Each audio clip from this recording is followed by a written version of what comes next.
نے روح پائی سجدہ شبیر سے زندگی نے روح پائی سجدہ شبیر سے آئی ہے امام طاقت زینب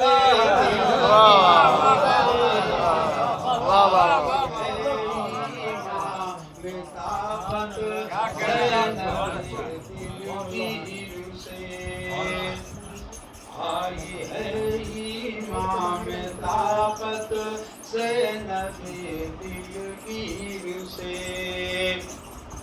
کوئی کیا جانے اسے بس قلب حر سے پوچھیے کوئی کیا جانے اسے بس قلب حر سے پوچھیے کوئی کیا جانے اسے بس قلب حر سے پوچھیے اور ملتی ہے ان کی غلامی خوبی تقدیر ملتی ہے ان کی غلامی خوبی تقدیر سے اور رن میں جانے کی اجازت ملتی جو عباس کو رن میں جانے کی اجازت ملتی جو عباس کو پھر عدو باقی نہ بچتا حیدری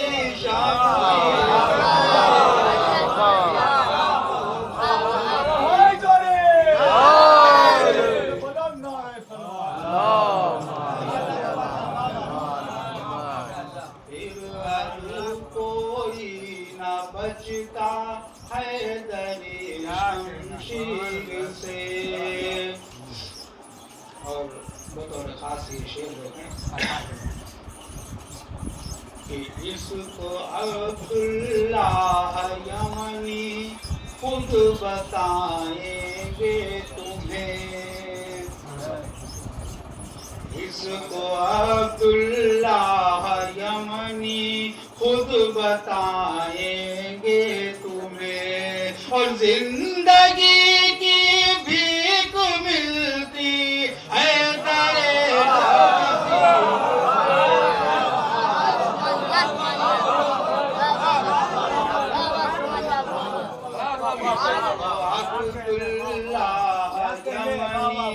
خود بتائیں اس کو عبداللہ یمنی خود بتائیں گے تمہیں اور زندگی کی بھیک ملتی ہے در شبیر سے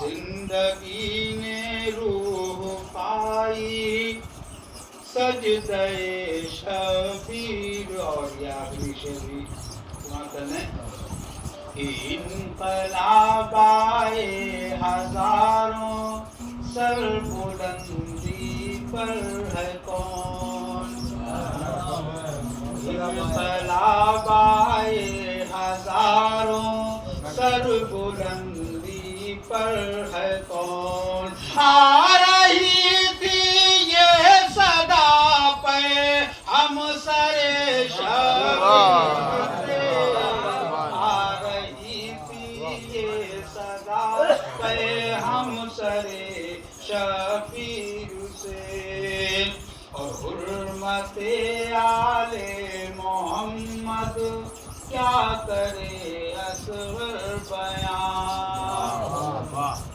حرمت آل محمد کیا کرے اصغر بیان عظمت ان کی آیا ہے آیت